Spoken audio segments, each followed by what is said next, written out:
Are we having fun? Hell yeah. I'm Steph. And I'm Kayla, and we're two best friends coping with life the only way we know how, one adventure and a cocktail at a time. Welcome back to the podcast. And of course, we love connecting people everywhere. So Maytal is currently in Atlanta. Where are you right now? I'm in Minnesota right now. What? I didn't know you were in Minnesota. I thought you were in Florida. No, so I'm in the Midwest, and I will almost say that I've lived in every time zone, or at least been to every time zone in the US. So we're going to talk a lot about moving around and how we got to know each other.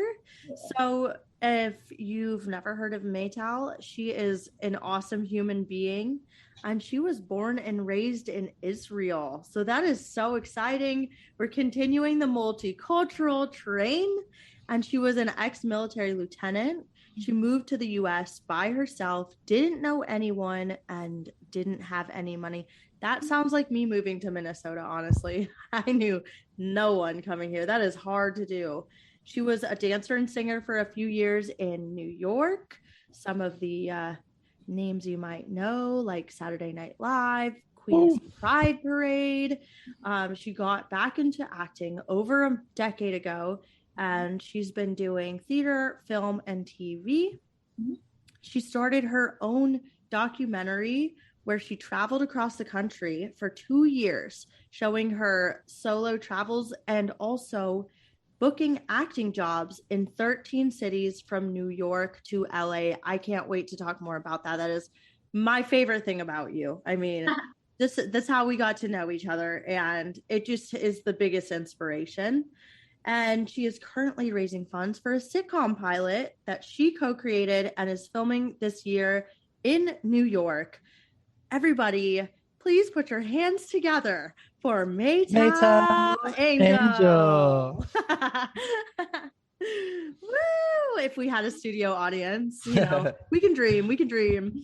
So that's when I creating the sitcom, we're gonna have a studio audience there. Yeah, that's okay. Awesome. That's like impossible to find. I feel like a sitcom with a studio, like in New York, studio audience. Yeah. We love recording this podcast as a happy hour, and she was happy to oblige. So, what are you drinking today? I am doing vodka soda lime. Yes. And Mark, what are you having? I got a little Topo Chico hard seltzer, strawberry and guava. Yay. Oh my gosh. Keeping that going. I need to try that. Okay, we need to have that next week. We're all taking a sip, and I didn't make my cocktail yet, but this is perfect because I am just going to put it together right now, and we're not going to spill anything on the laptop this time like we did the last time. But I did spill a drink all over my keyboard in the middle of an episode. Girl, this is the kind of show we're running, okay? So we're making a little Tito's action today. Fucking chill. So just fucking chill.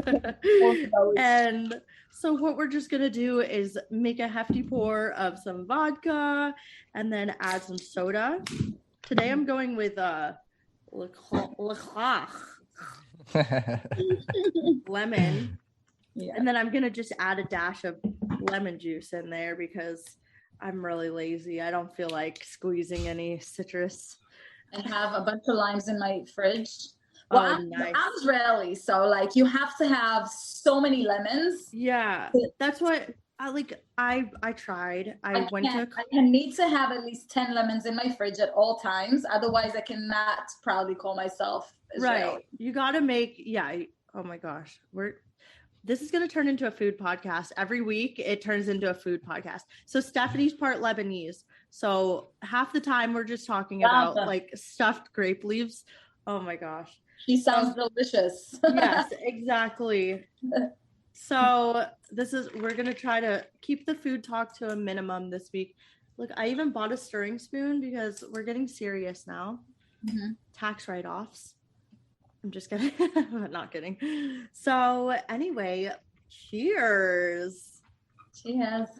Cheers, everybody. Yeah, that is so exciting. So Let's get right into the episode, because I know Mark loves just like having conversations and like asking questions, getting to know people. So we just want to get right into this thing. Yes. So first, let's talk a little bit about how you even ended up here in the first place, and how did you get into acting over here? Here, when you say here, you mean the US in general? Oh, well, I just wanted to be a performer, and always, since I remember myself. And then I figured after my military service, I was like, okay, well, I always wanted to be a performer, so I guess I should pursue it now that I'm a free civilian. And I was thinking about like maybe pursuing it in Israel for a little bit, but I'm like, no, I really just want to like make it in New York or LA. Nice. That's the biggest dream, right? Like you watch TV, most of the stuff that you see on TV is filmed either in New York or in LA. Right. So I'm like, all right, well, either to New York or LA. So I bought a one-way ticket to LA with a stop in New York, open for a year. So I'm like, I'll stop in New York. And if I don't like it, I'll give it a couple of months. If I don't like it, I'll just move on to LA. So I got to New York and I just stayed for like 18 That's years. Awesome. That is so amazing. That is so amazing. So you were there for so long. Obviously, anybody listening can kind of hear the New York accent in your voice. It's the best. It's the best. I mean, I had a similar situation. I ended up staying in New York after going back and forth for 6 years. I just never left until COVID. So even after we had both, we both left New York and decided, let's give LA a shot. And you took that as an opportunity to document your entire trip over there. And I love how unique, obviously I've seen your footage, but I love how unique the show really was, because you went with essentially no belongings, right? You said, I'm going to fresh slate, make this show about the journey. It's not just the destination in LA, but you really made it about the journey. So describe Road to Hollywood with people.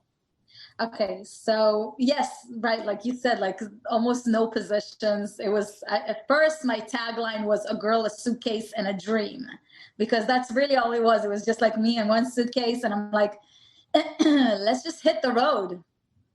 Go for it. I just like gave up my apartment in New York. I packed up my one suitcase, and I'm like, let's just go. I have 13 cities. At first, when I planned it, I wanted to do 26 cities. But I'm like, oh my God, this is going to take forever. Like, I don't know how long I'm going to be in each city. Let me just narrow it down. So I just like cut a few cities down, and then I made it to like 13. Between New York and LA, I had like 11 more. Wow. So, yeah. So I was like, all right, let's just start.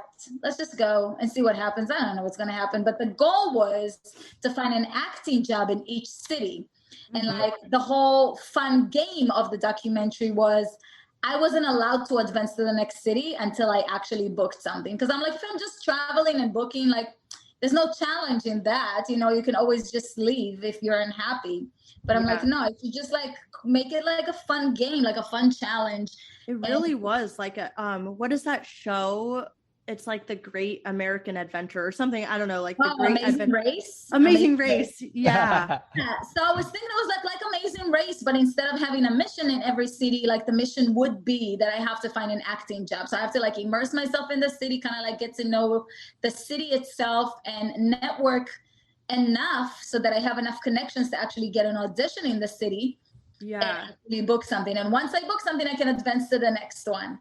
And I'm like, and that way I get to experience each city to like the fullest, because it's not just like, when you're going to a city as a tourist, you're not necessarily experiencing everything. But when you're going there for work, almost everyone that you hang out with are going to be locals. And you get to really experience the city through their eyes. And not only that, I got to actually act, which is awesome. I got to like act in every city. You know what I mean? It was incredible. Yeah. I'm curious, by like the 5th time, did you have like a process by then? So you were like, okay, first things is got to make these connections. Then I got to talk to the right people so they can put me in front of the right people. So I did this essentially with almost no money. I only really raised about $4,000 just to get me started in the first couple of cities. And then I was out of money by Chicago, basically. Like when Wow. I was already like broke. Yeah, towards the end of Chicago, which was only my 4th city. And I still had like 8 more. So I was like, fuck, well, I got to figure this out. So I had to like find a job in each city. So my process was first find a place to stay. Mm-hmm. And I was doing that through couch surfing. I was couch surfing in people's, on people's couches. Wow. So that was like a really, really good community for me because, I mean, it was rough. First, it was good because it was free. And it was great because of the people. It's a really, really awesome community of travelers. Mm-hmm. And that's what they do. They open their homes to other travelers. And then when they travel, people open their homes for them. So it was exciting to meet all these people who really just like travel the whole world and just like stay with them. I love that. And with them. It was great. It was a great community. And it was great because it was free and it was actually allowed me to do that. And that was number one. But the hard part about the couch surfing community is that most people would host you for a couple of days. Mm-hmm. That means in each city I had to find multiple hosts. Yeah.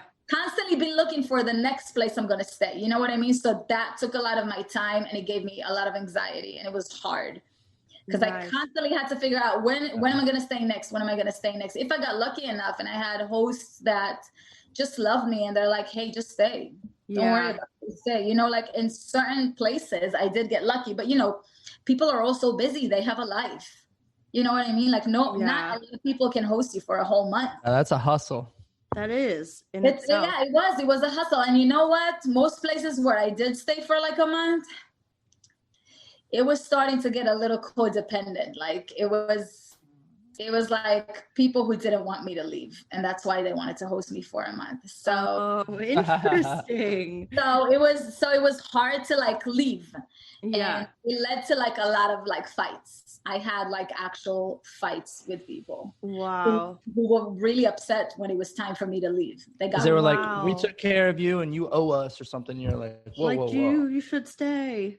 Either the feeling of like you owe us or like there's a little bit of a narcissism in it because you basically do someone a favor not out of kindness but because you want to wave this over their heads.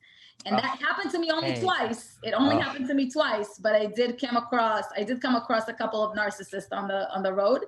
And they had a big issue with me leaving and they started a huge fight and they started acting as if like I was doing something wrong for leaving them. And I'm like, I'm living you knew what I was doing. Besides the housing. So that's super crazy that, I didn't get to hear that side of things, but that's so true. You probably met some interesting characters along the way just through that. What was I will say that 99% of the people who hosted me were incredible. Yeah. Incredible, really good people, just out of kindness, just out of the love for travel because they travel and people host them for free. They want to host other travelers for free when they're home. Yeah. Like, there was no expectations of anything in return, nothing. They were really just like really cool people and very loving and very kind who just love to host and love to travel. So it was kind of like, a part of the community. So yeah, I had like a couple of less than ideal or a little uncomfortable encounters, but like most of it was good. That was step one in each city is to find where I was going to stay. And people and everywhere you go, like you can find somebody who's inspiring in some kind of funny way when you start talking about your background and then they start talking about their background and they're like, this is what I did. And you're like, huh, this is what I did. And it just like, it's part of life. All right. Communication and sharing experience. That's pretty cool. I love it. Right. So, I mean, like if you have the personality that actually where you're not really embarrassed or you don't get embarrassed easily or you're not afraid of like starting a conversation, if you're like really outgoing and that's just your personality, you'll find friends everywhere, you know, or So anywhere. true. So, what was your favorite place along the way? And also, what besides the housing aspect, New Orleans. New Orleans, your favorite? What was the rest of the question? I'm sorry. How long did you stay there? So New Orleans, I actually finished in 3 months, and I did not want to leave. I couldn't leave. So I stayed 4 months or 4.5. Nice. I couldn't go. I was not able to advance. I was heartbroken. So you had good work while you were there. In New Orleans? Yeah. It was a fun project, but what made it really hard to leave is that I was dating somebody. Oh, really? Yeah. That's hard. Yeah, I was very, very, I mean, I was kind of seeing someone in Chicago too, and it sucked leaving him because we had so much fun, but it was very short and we weren't in love. Wow. And it was more like a friendship. So it sucked because like, you don't want to start over in a new city and be lonely again. Like that part always sucks, you know, like, right. oh, fucking advance to the next city and just start from scratch again. And like, I don't know anybody, nobody knows me. And I miss my friends and I want to be around people who love me, who know me, you know, like it's really, really a lonely journey. Wow. So leaving Chicago was hard for me because the first time I had like a really close friend, we were dating a little bit, but it wasn't like he was my boyfriend or we were in love. But in New Orleans, which was a year later, like it took me a year to get from Chicago to New Orleans. A year later, I dated somebody there and I was like very in love with him, very, very in love.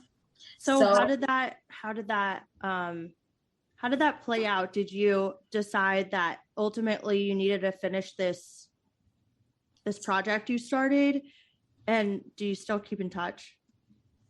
These are the questions people want to know. You know what? I'm still really close friends with the person in Chicago, by the way. Oh, wow. Really, really close. Yeah. Like I love that guy very, very much. Like we're very good friends. Yeah.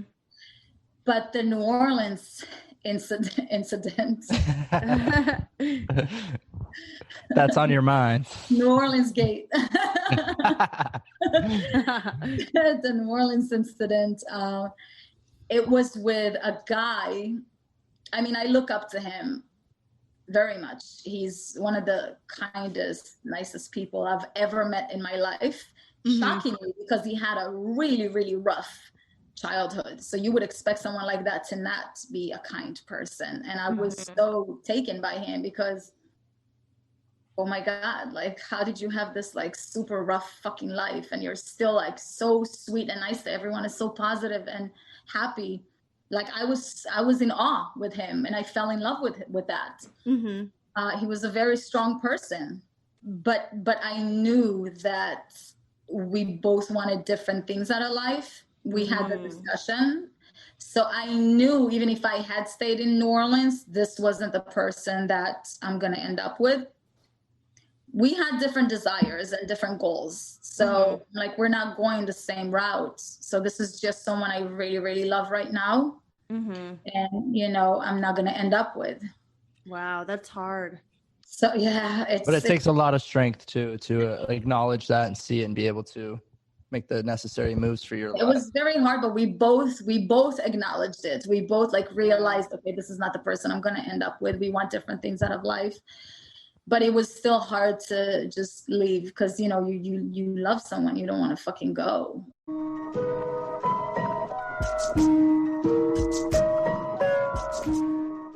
I was crying for a month and a half. I didn't film that part because I did one big episode about me crying the entire episode and just telling everyone I'm in love. I don't want to leave. I don't want to leave. I love this guy.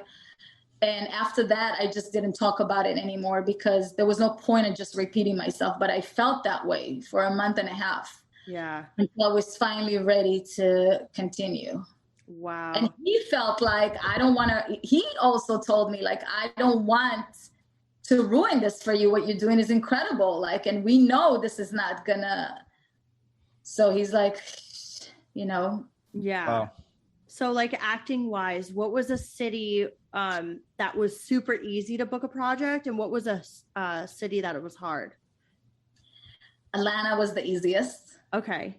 that's why I came back to Atlanta. Because like in the back of my mind, even after I left Atlanta and I moved on to other cities, I was like, wow, Atlanta was amazing. I booked 2 gigs. I barely even tried. Everybody's an actor. They're filming so much down here. Everything that's pre-production in LA, they come here and they film in Atlanta, and then they go back to LA for post. You know what I mean? So to me, I was like, oh my God, like Atlanta's the center of filming right now. I should go back. When I'm done with my journey, I should really consider Atlanta as a place to like go and try for acting. So I always had that in the back of my mind. I was like, I'm not sure if I want to stay in LA when I get there, if I want to go back to New York, which is all my friends, or if I want to give Atlanta a try. For a little bit. Nice.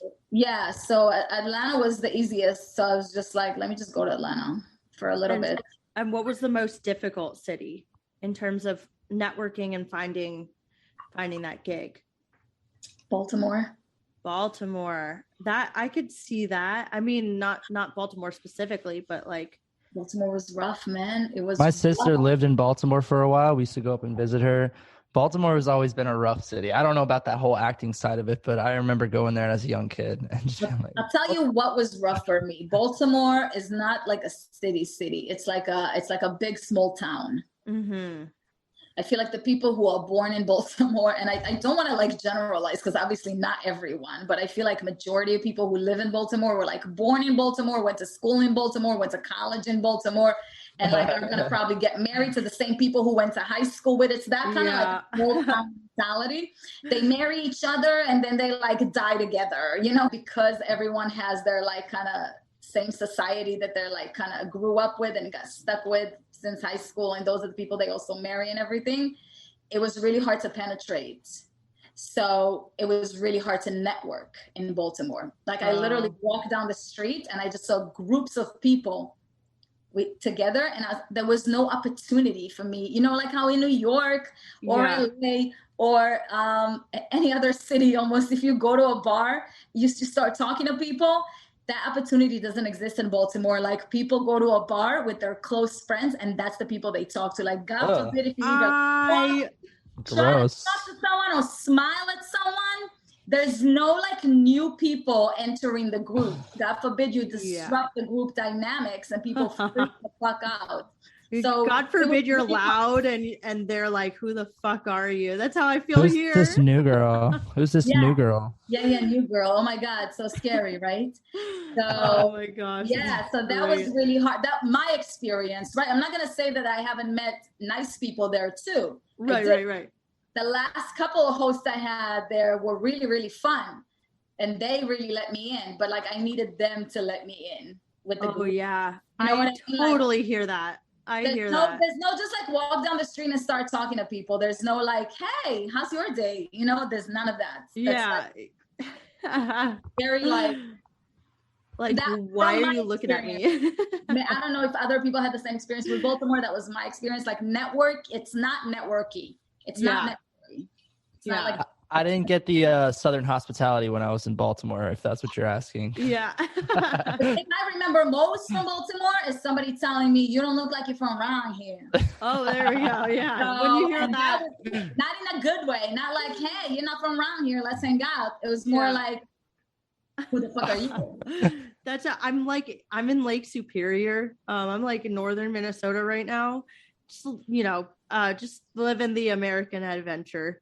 One hilly area at a time, but it's crazy because I totally relate to that, and it's like almost like the biggest small town here, and everybody goes out with their friends. I literally had somebody that I didn't know, but he came into my friend group through one of my friends.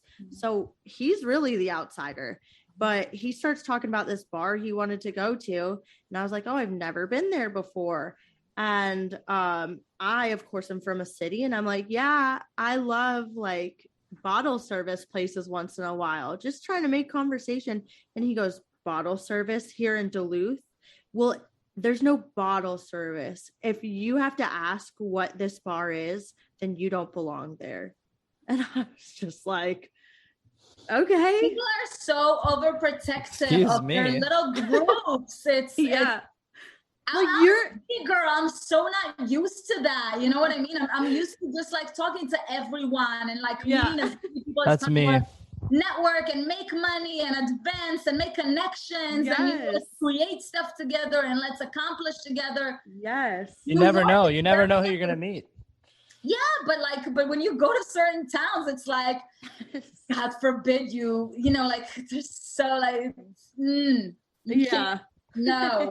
I will find when I see those people, most of these people, they've never really been outside of the country. Most of them don't even have a passport. Like I know my parents didn't get a passport till they were like never 40. been outside their towns. And that's why it's so scary to meet someone who's different than you, because when you meet someone who's so different than you, you start to question whether or not you're doing something wrong with your life. And that's a very scary thought to a lot of people. So they just rather never deal with someone who's different than them and just stick to what they know. Because then I've proven myself to be right. My way of living is right. And everyone who's different, something's wrong with them. Yeah. So it's easier to feel that way than to really re-examine who the fuck you are and actually having to change. That's very hard and very scary. I'm scary, sure once scary, but rewarding.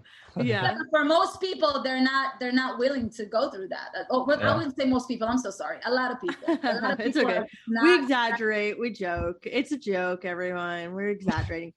So it's like, you know, you probably tell them I'm heading to LA and they're like, good. LA can have you. Stay away from me. Like that's how people are over here sometimes. I mean, we found some good people too. But or like jealousy, like I came across jealousy, like oh, you're leaving and you're going to LA and I'm stuck here, and like you get to live this like amazing adventure and I'm stuck here. I will say a joke that we have in Orlando right now. It's when you meet somebody like, oh, I'm from New York, and the first thing you say is, oh, when are you going back? Yeah, everybody's moving to Orlando from New York. Everybody's moving to Orlando. Listen, she said, literally, Maytal, we say that everybody in Florida is from New York. I mean, it's like, that's why I fit in there. That's why I fit into New York, because everybody's from New York. It's the same in Atlanta, because like so many people moved from New York and LA to Atlanta because of the pandemic the last couple of years. It's like, people are doing it. Move to the South. Yeah.